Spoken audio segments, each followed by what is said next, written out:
Okay, the big question there that we are raising, will money stashed in Swiss bank accounts ever come back to India? That's our talking point tonight. We'll be joined by Ram Jethmalani, Member of Parliament of the Rajya Sabha and senior lawyer at the Supreme Court. He will be joining us in a moment from now. Also joining us will be Mani Shankar Iyer, senior leader of the Congress in the Rajya Sabha. Also with us, Kiran Bedi, former IPS officer and Raymond Magsaysay awardee, and her stand on corruption is well known. Before I come to all my guests, let me give you a sense of where we stand on this Swiss bank account issue in terms of what are the figures that we have. India, it is reported, has more black money than the rest of the world combined. The United Kingdom has $390 billion in black money. Russia has $470 billion in black money. India tops the list with almost $1,500 billion in black money.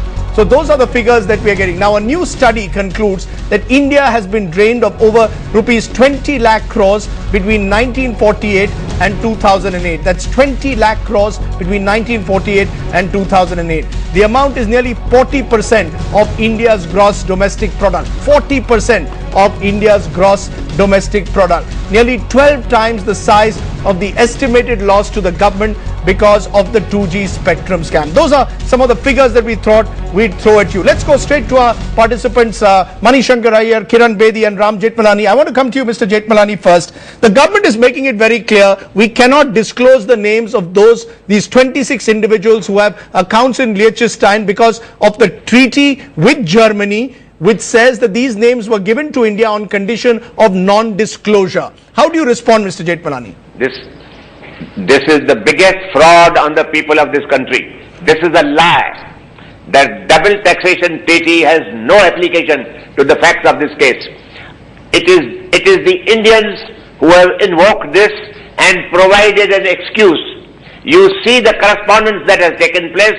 They were willing to give us all information, but we deliberately asked for that information under the double taxation treaty, which has no application to dacoits of the kind that we are dealing with. It applies to businessmen who are carrying on business in both places, who by reason of the domestic laws of the two countries are liable to taxation in both countries. They have arrived at some kind of a settlement by which you pay tax only to one country. Now, the double taxation treaty has no application to the facts of this case. This is an invention and a concoction by the government of India. Okay. Which means that the real culprits are those who are controlling the government of India. And unless you get these people out of power, arrest them and subject them to custodial interrogation, you will not get at the truth.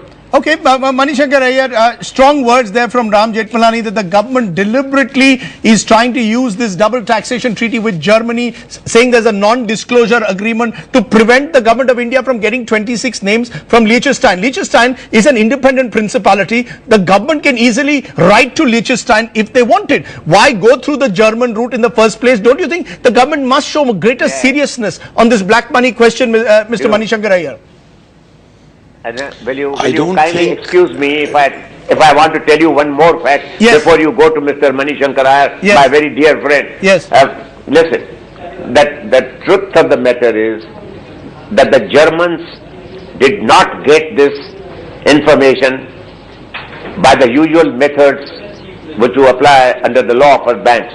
What they did was that they have given a bribe of $475 million to an employee of the Liechtenstein bank, and that employee has given all this information about dacoits the world over. Okay. And the German government made an announcement that we are prepared to share this information without condition, without cost, with every friendly government which wants that information. Okay. That information has come under these circumstances. It has nothing to do with the double taxation. I wish somebody got up, came to the court and allowed himself to be cross-examined. Or if you can arrange the cross-examination of that person on the television screen, I will take his pants off because the man is trying to cheat the whole nation. Okay.